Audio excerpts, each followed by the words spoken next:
smoking hot, by the way. But talks quite a bit about get over slavery. It's not your fight. You can't be angry about it. Nothing has happened to you. Nothing is happening to you. You're not being kept down by the man. Fucking figure it out. Very unpopular opinion, especially among Democrats who are saying she's crazy and she's bought and paid for by the Trump administration. And again, she's trying to say there's nothing to be afraid of. You can do whatever you want as a young woke black person. And the Democrats are coming up saying, no, you can't. She's crazy. You can't do that. You're black. You're not. You can't. Exactly. It's really. I got my eyes kind of open today to a lot of black people, Republicans, talking about that white privilege isn't keeping you down and black people can do whatever they want. And I heard a lot of liberal people come forward and say they're crazy or they're uneducated or any number of insults to discredit what they're saying. And like you just said, not truth-based, but just evil, ugly attacks to make these people look stupid. And I got to bring up Kanye West. I hate it because I think I don't like Kanye West. But the one thing I heard today that I was listening to, and it's a little older now, but it's still very relevant, is Kanye West saying gun laws are not helping. Putting more restrictions on legal guns are not helping the people of Chicago. It's illegal guns that need to be looked at. Banning the NRA, it does nothing. Fighting the NRA on their legal guns is not solving the problems in Chicago, where more people have now died in that city than in the Iraq War. More Americans have died in Chicago than in the Iraq War, but that's not ever mentioned by these Democrats who are trying to lobby against gun control or try to get more gun control. And Kanye West was saying gun control is not the problem. The Second Amendment's not the problem. It's illegal guns and gangs that are the problem. And everyone came out saying he's crazy. This is scary. It sounds like he's talking from a mental hospital. Why are we listening to this crazy person? And like, his mother would be rolling in her grave. Like, that was the other thing.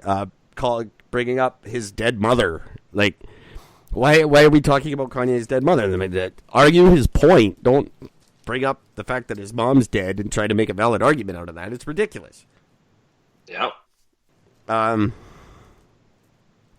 not a Trump supporter, as Gord said. I don't want to keep going in circles, but I'm not a Republican supporter by any means.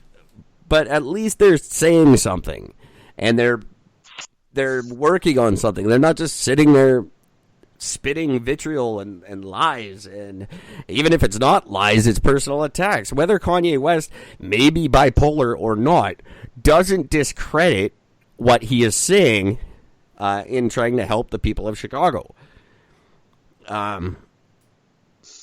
It's not like the last time he stood up. He stood up against a political figure with Mike Myers and just said George Bush hates black people. It's that I could understand you saying he was crazy and everything else, but you gotta argue his points, not your armchair fucking psychology that you think you know about a guy, which you really don't.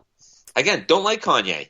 I'd be happy if he died. I wouldn't care. I'd kind of celebrate it. It'd be fine. I find him useless. I think his music sucks. I think he's a detriment to most things he's ever touched. But you know what? When he stood up and he supported the president, that was his choice to make. He believed in the stuff that he heard.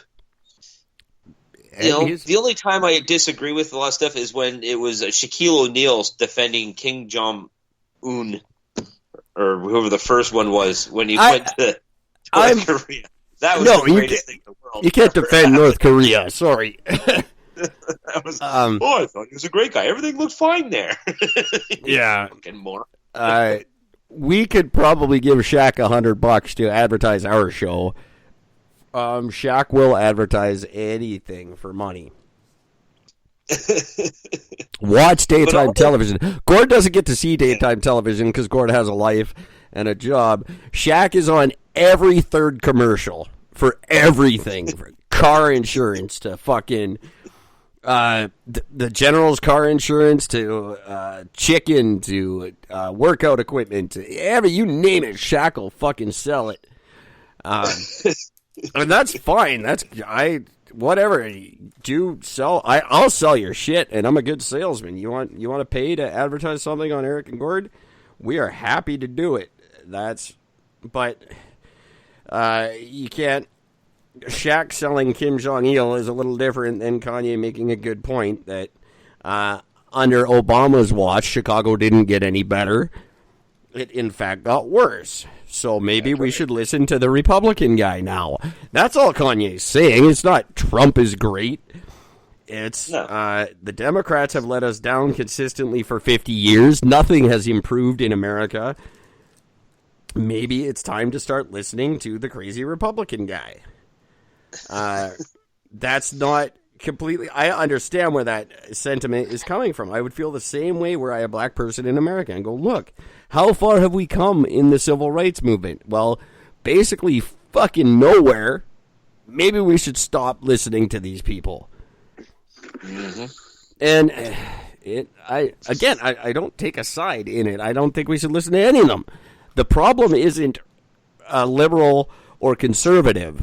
The problem is politicians in general are fucking parasites. Yes. They exist only to take from us as much as humanly possible in the short period of time that they're allowed to exist politically.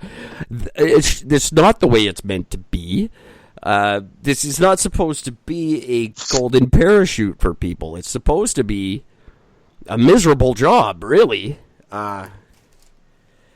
It was never supposed to be a fucking lottery ticket, and that's all it's become, really. You get a lottery ticket, you try to cash in on it as much as humanly possible in the 4 to 8 years that you get to be in your cushy job. And meanwhile, not even do your job, because your job is not to tell us what to do. Your job is to do what we fucking tell you. But that seems to have been swept under the rug by politicians, too, where now it's become, we're going to tell you what to do. We're going to tell you how to live. Well, no, that's not your fucking job. We decide policy, not you. And anyone who thinks this is a Democrat problem or a liberal problem or a Trudeau problem or a Trump problem, it's not. It's a fucking government problem. We need to clean it up and get some decent people running our fucking countries. It's an amazing concept. Those people could be Eric and Gord. Very well could be. And you know the way to we'll tell you this, guys, folks. If you need a reason why to vote for Eric and Gord, let me give you this very solid piece of advice. We don't like Trump. Don't like him at all. Same as a person. If I had a house party, I would not invite him. It's just that simple.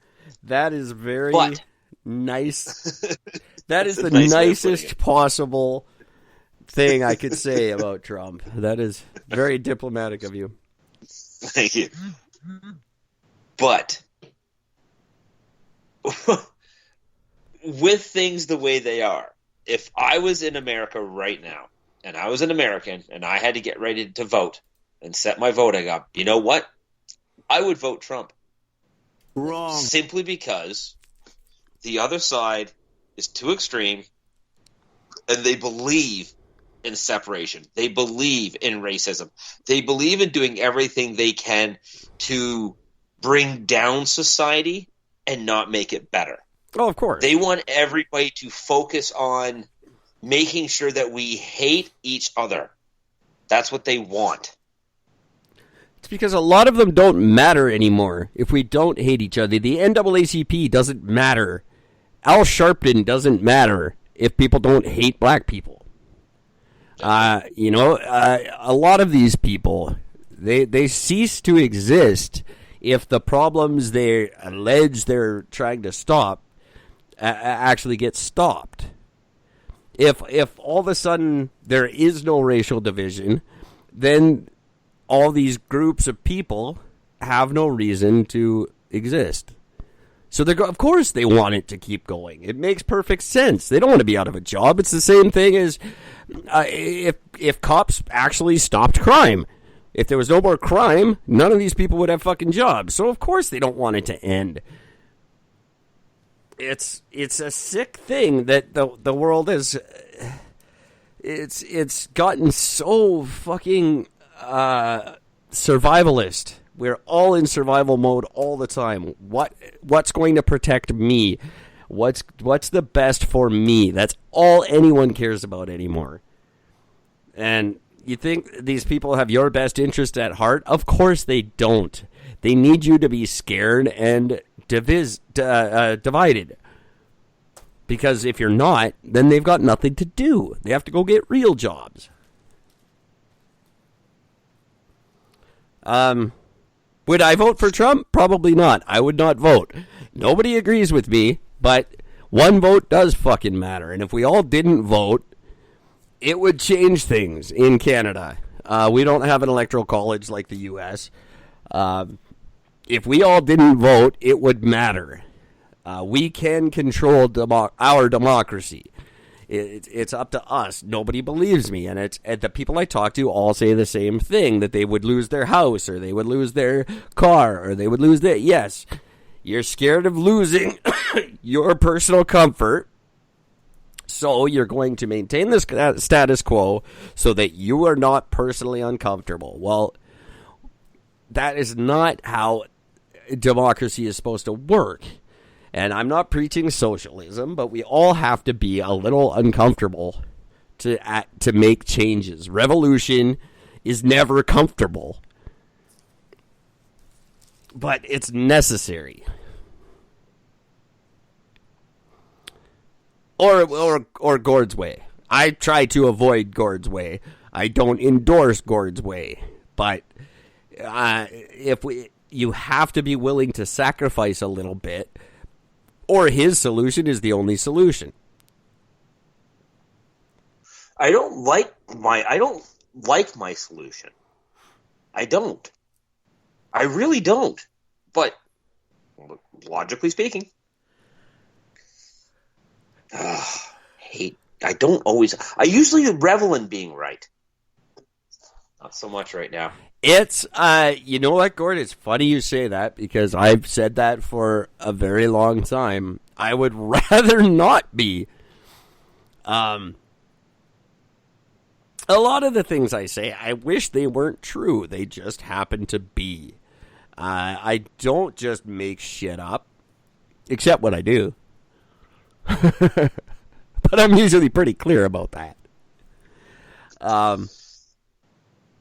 Yeah, I wish we could be wrong. I wish this show was just two meatheads talking about how shit we don't know about and shit we don't see going on. It would be great if that's what if we were just another one of those podcasts. Unfortunately, we're not. We're two guys in our 40s who realize that every guy in their 40s is not where they fucking thought they would be, and it's not our fault. I have to put an asterisk there. Most of my problems are my fault. But for the most of the public, your problems are not your fault, and you are not where you thought you would be in your 40s. We are not exceptions to this rule. It's actually quite common. And that's a problem. We're doing worse than generations before us. That's not supposed to happen. That never happens. In history, historically, that has never happened, where a generation has ended up worse off than their parents.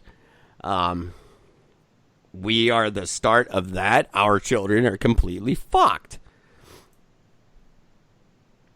And it's basically because we just have no